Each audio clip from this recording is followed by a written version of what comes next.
Shem Kol Yisrael. Today I want to talk about the mitzvah of Birchat Hachodesh, or as it's usually called, Kiddush Hachodesh. That's when Jews, usually on a Saturday night, leave shul and they look at the moon. They say a beautiful bracha, talking about how beautiful of a world we have. And the simple way of understanding this mitzvah is just like when you see a beautiful rainbow, you say, "Wow, Ma Rabu Masech Hashem." The moon, we're meant to stop and say, "Wow, it's beautiful."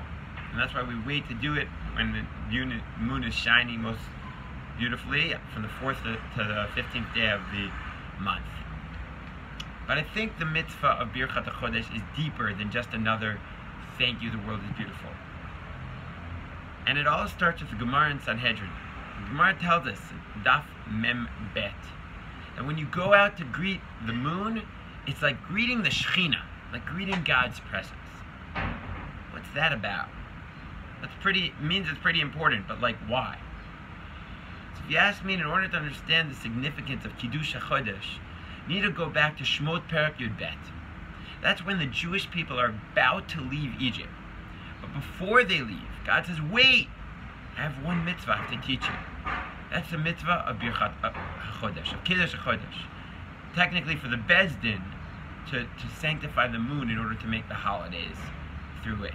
So we don't have a Beis Din anymore, the calendar is set. But Birchat Hachodesh is like a mini Kiddush, mini Beis Din sanctifying of the moon. We're drawing from that same energy. But why? What is so significant about blessing the moon that was a mitzvah that the Jewish people had to learn before they left Egypt? So, parenthetically, I want to offer one idea that probably if you were a Jew leaving Egypt, you would love the moon and not be so in love with the sun. Because the sun meant you're working in the pyramids and you're hot, and moon meant you're off from work and you can go to bed. So it just makes sense that they would be moon people. But perhaps deeper than that, the sun represents Egyptian culture. In fact, the Egyptians worshipped the sun. And the Egyptian culture was all about building stronger, builder pyramids. A lot like some cultures today, where it's all about always growing builder and bigger. And God was telling the Jewish people, you can be moon people. The moon, it goes up, it goes down. That's okay. That's a little bit what makes it beautiful when it's shining bright. And maybe that's the Jewish people. And maybe that's life. Where the Birchat Hachodesh is teaching us that like life, like the moon, there are ups and there are downs. We all have our highs and our lows. And that's okay. It's normal to have emotional highs, emotional lows, as long as we're patiently waiting and not losing our cool when we're in that lows. We're waiting to get back to that high. So that's, I think, lesson number one of Birchat Hachodesh, that it's okay to go low because we know that soon we're going to go high. And I think the second and simplest idea of Birchat Hachodesh is this idea of hitchadshus, the idea of newness, the idea of making each month special. That's why we call it Kiddush Hachodesh, not just Birchat Hachodesh.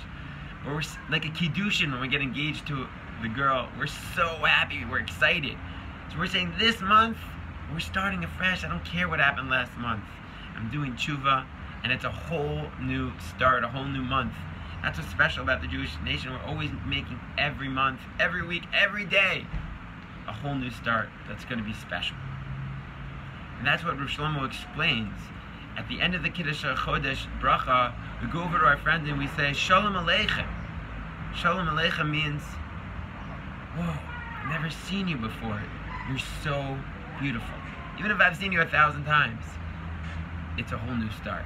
So bless us this month to really, really feel like it's a whole new start, to feel like we get new eyes to see each other with a whole new light. I'll just end with a personal story. Just a month ago, I was in Shari Tzedek visiting a friend, and I was there over Shabbos. And at the end of Shabbos, we daven Marv together. All the different people were davening, who were visiting their sick, some more religious, some a little less, different types of Jews. At the end of Marv, we went out to do Kiddush Hachodesh together. And you know what you do at the end of Kiddush Hachodesh? You do a little dance. You sing, Tovim Me'orot Shebara Elokeinu.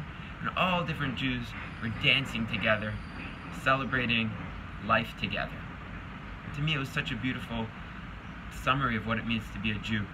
We have our ups and downs. We're in a hospital. But at the end of the day, we join hands. We celebrate life together. To me, that's what Birchat Hachodesh means. I bless you that we should really take the next opportunity we do to do this mitzvah of Birchat Havana and do it with all the joy that we have in our hearts. We should have good Chodesh, good Chodesh. Good Chodesh.